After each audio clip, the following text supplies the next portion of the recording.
Mo keessa namni aangoon itti kennamtee Abiy Ahmad Ali muummichi ministeera Itoophiyaa kammaan tana is from nowhere nami beekin jiru nami qub qabin jiru nami aangoon itti kennan tiim lamma sun keessa ati tokko turtee tiim lamma warreedhaan keessa mataan isa nami sadii si xaayiba lamma dabartanii injirtanii jechuudha.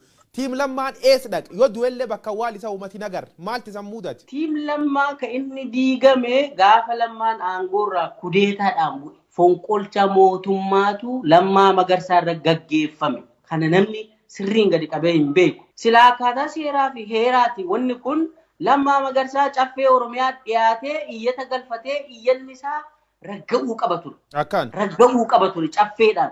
Sababa fedhaa dhiyaatu paartiin aangoorraa ari'atu waan fedhe naa kaasamu garuu caffee dhiyaatee iyyata galfatee caffee amansiifatee raggaasifachuu qaba ture lammaa magarsaa. Iyyatan galfanne wanni raggeessi hin jiru. Lammaan utuun beekiin ganama isaa paarlamaa waamamee tu caffeerraa aangoo tu waan raggaasifatiin ministeera abbaa ta'e waan ta'e ta'ee dhageenya reediyoodhaan. Eenyu nama ajaji kan dabarse ajaji kun eenyirra darbe directly kuudeetaa deemsifameet fonqolchi mootummaa kalamma magarsaa irra godheenyu. Fonqolchi ka inni godhame koreen giddu galeessaa hin beeku waan kana. Diteelii isaa koree hojii raawwachiistuun beekuu danda'a. Dhugaa rabbiin siin jedha. Nama hedduu gaafadhe gaafsan galgala. Wanni ta'aa jiru eenyu maaltu ta'aa jira? Nu irratti mari'achuu qabna. Lammaa yoo rakkina qabaate gamaggamnee buusuu qabna akka koree giddu galeessaatti jennee nama hedduu gaafadhe namni sii deebisu hin jiru. So egaa waan ta'e keessa isaa hin beeku at least procedurally lammaan caffee iyyata galfatee iyyanni isaa approved ta'uu qaba ture tu aangoorraan ka'in. Sanallee gaafadhee ni barre koree giddu galeessaarra guyyaa biraa gaafa wal geenyu muummicha ministeeraa Dr. Abiy Ahmadiin gaafadhe wanni kun heera naannoo cabe adeemsi maaliif adeemsi heeraa maaf cabe jedhee gaafannaan waa hunda baruu fi hiyyaalina deebinaan jedhu naa deebisa muummichi ministeeraa. Taatishi lamma magarsaa fonqolchatti irra deem isan gareessa cufayyuu achi taansanii san rukutu jalqaban lamma waan dhaqqab nami adara uummatitti kennate ka uummati nu ceesis jedheen qabsoo uummata Oromoo bakka darbatee ufillee darbatamee callise afaan qabate taa'e man dubbatina ma uummatatti nimina waan isan godhan.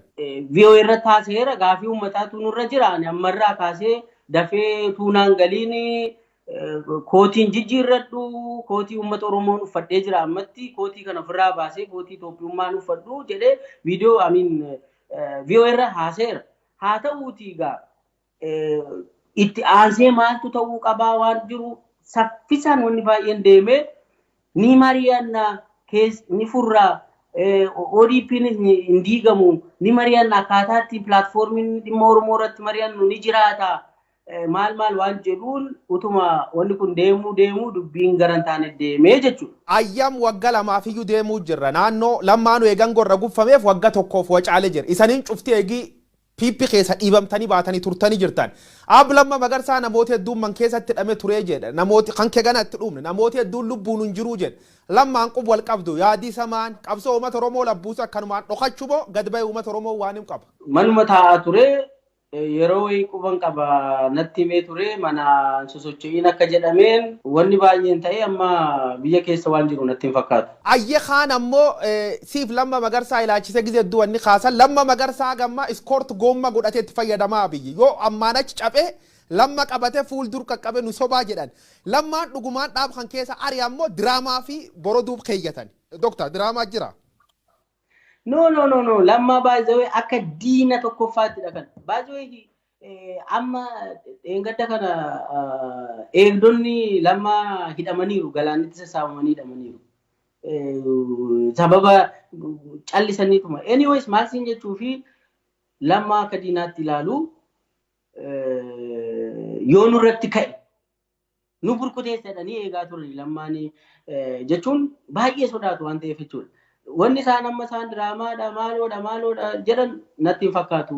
Hammanani walitti dhufeenya lammaa faana qabutti sitti magaanama. Hammanani beekutti lammaan isaaniif diina isaan immoo lammaaf diina iskoortii ta'uu hin danda'u. Already lammaa nyaatanii kutanii balleessaniiru. Gari Abiy Ahmad ijaaruu jira kanaaf warri federaalistii hawal dhabe خلما فان إيبا مجال قبن خسيادا والأبدا يوم الرجال قبيت ونكوني يا إجمع بودا يا إجمع بودا جي أسقل كيستي ونكون راوتشو جال قبيت ودا يا إجمع نانو فلبانا كمالا ما كودا لاماتي أيام أشرا كاسي جاء مراسة كيستي يعني أددا في دولي أورمو مارتي سبونما أورمو رتي بها مندر كيسا waa'ee Oromoo kana yeroo hunda hin booyinaa boo'icha keessaa baa kaffi bilaachuu tacaawatu sadarkaa Itoophiyaatti ol guddadhaa nama ta'a wanni jedhamu jalqabee wanni kun otuma dafee haga kana fiigee ODP nurkaa diiganneen eegne nuyi. Wanni kun utuma akkasiin deemaa jiru lammaan gaafa aangoo irraa rukutamu dhaqee wanni adda addaa kun ida'amu PP maal wanni hundi waluma faana damp nurratti jechuudha sanbooda ol kaanee deemuu dadhabe. Waa'ee sabboonuma Oromoo tuqaa lallaba turte Dr. Milkeessaa fakkeenyaaf shaneen diin Oromoo jecha turte Oromiyaa miidiyaa neetwoork abaara turte qubqabna Oromiyaa miidiyaa neetwoork ammaan tan diina siif shaneen ammaan tan siif diina gaafii tan deebisnaa gabaabsi. Gaafiin kun sirrii gaafa dhugaa dubbachuufan dura opiidiyoon turre opiidiyoo seennee kan gaafii Oromoo dhimma Oromoo ajandaa Oromoo qabannee seennee siin jedhe achirraa gaafa wayyaanee kuffifnee jennu dhiibbaa uummataatiin wanni nuyi beeknu Oromoon bilisoomeera jennee amannee jechuudha.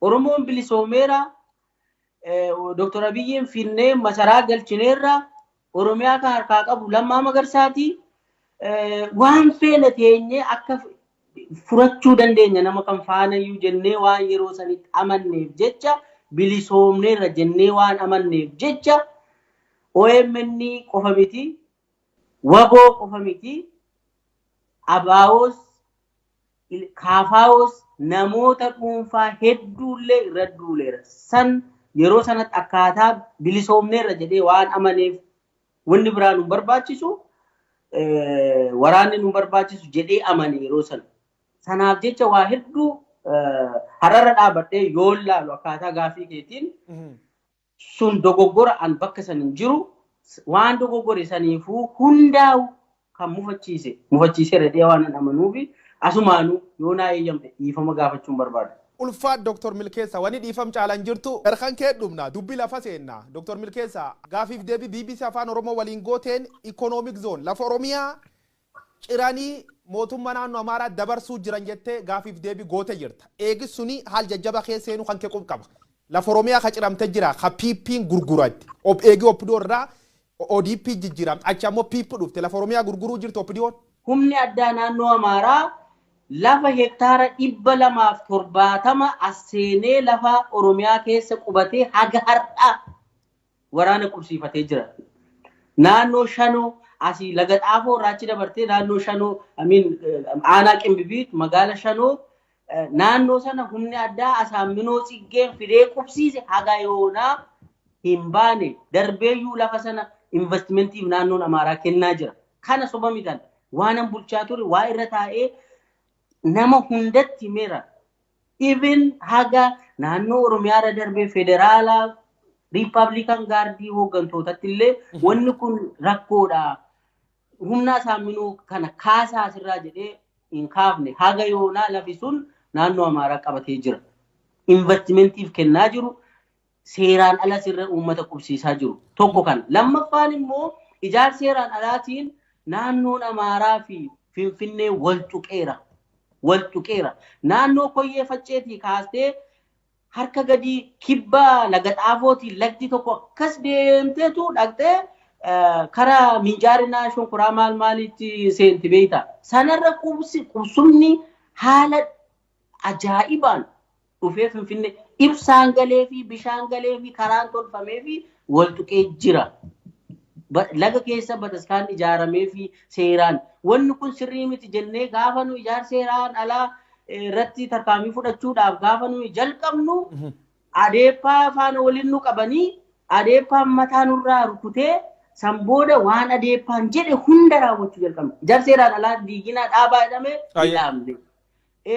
Jawaar Mahaammadiin hidhaa jedhanii warri adeeppaa walgahii nuyi ODP fi adeeppaa yeroo kophaatti teenya yeroo baay'ee waajjira dhaabaattis teenyerraa skaayilaayitiittis teenyerraa walgahii nuyi goonu san irratti gaafii adeeffaan gaafatu hunda hojiirra oolchinaaf waan ta'eef jecha Jawaariin nurraa hidhaa yoo ta'u baate Asaaminoo Ciggee isin irratti ta'a Jawaar jedhame ni